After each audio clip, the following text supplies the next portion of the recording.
little remembrance ceremony. We're going to have drinks in the Patriot Inn in Kilmainham and the unveiling of the painting by local artist Tom Mackin. So I hope you'll savour us for that.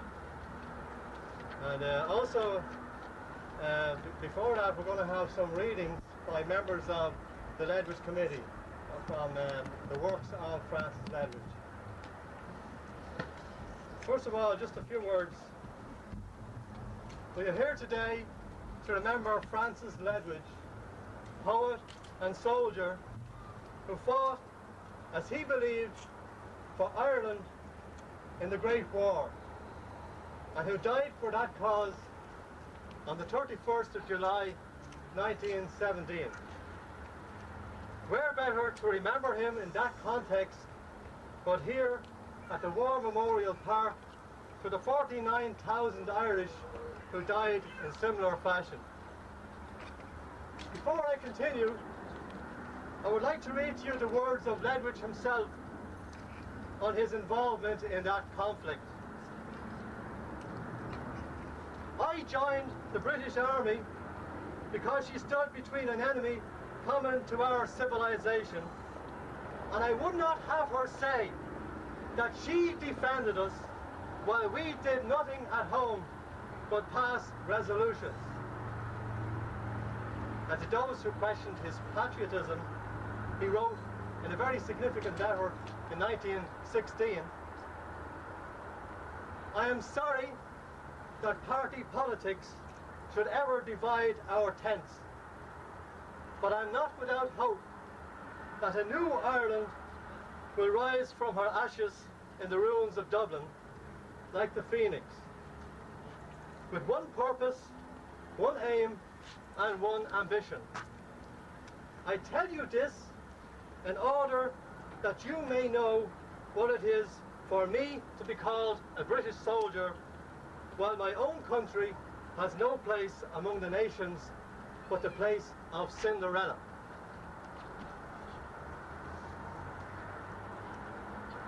Most people associate Ledwidge with Slane and the County Meath, the place of his birth and where he lived with his family.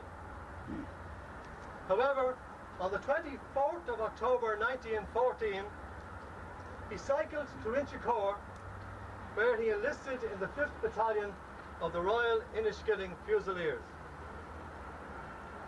While he was in training there, he continued to write poetry, and among the excellent poems he wrote was one entitled Eilish of the Fair Hair, which is regarded as one of his best.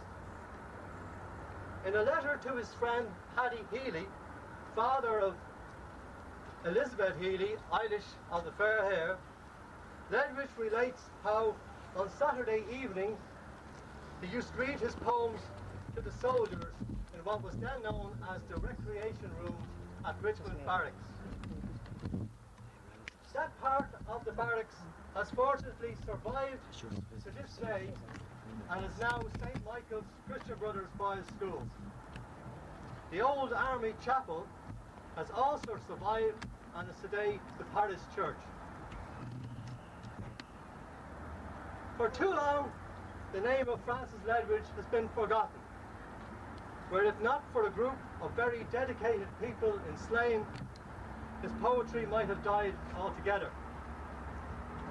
I cannot sing the praises of those people high enough or loud enough. Among their many achievements, they secured through their own resources possession of the Ledwidge home, which they transformed into a museum. They have maintained the upkeep of the Cottage Museum down through the years with little or no help from any source.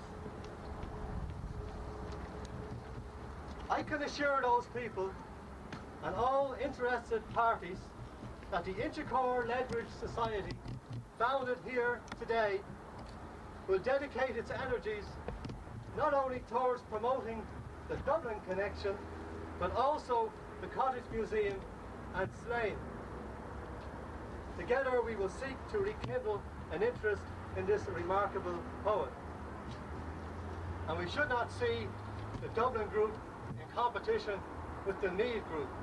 We leave that sort of activity to the fields of another park this same afternoon. Let's hope that in the future we will have a festival weekend here in Inchicore, making full use of our natural resources, the national landmarks of this area so rich in history. A visit to the recreation rooms, gymnasium and chapel of the old barracks, this beautiful memorial park, Kilmainham Jail, perhaps a summer school with workshops and lectures, and the last day could be set aside for a trip to Slane to coincide with the annual Ledwidge Day held there. These are our ambitions. A long-time objective would be to have the body of Francis Ledwidge brought back from Belgium so that he could take his place among the kings and be buried as he wished by the banks of the Boyne. Thank you.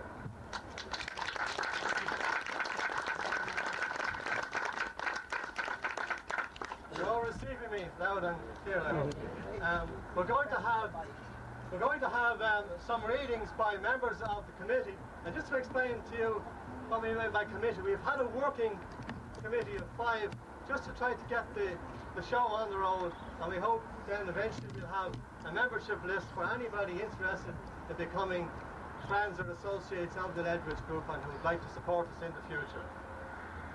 I'm going to start with 3 of the best known poems by Francis Ledwidge, and then I'll invite other members to come up and do likewise. The first poem has a very definite Dublin connection. At the age of 16, he got a job in a grocer's shop in Rathfarnham, but he got homesick and arrived back home shortly after. But this is the poem he wrote at that age of just 16 years of age. It's called Behind the Closed Eye. I walk the old frequented ways that wind around the tangled braes. I live again the sunny days, ere I the city knew.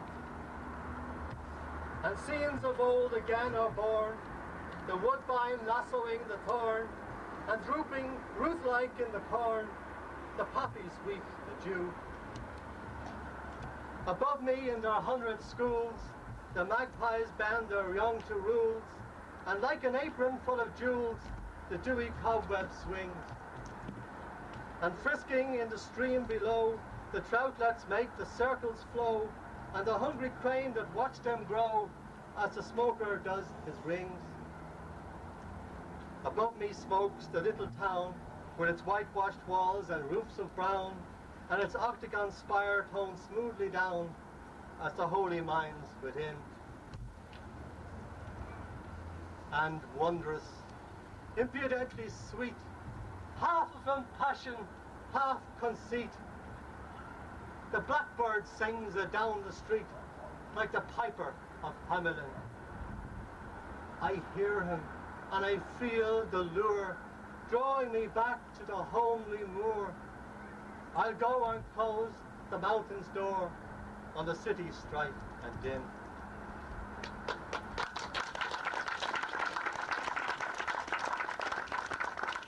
Another very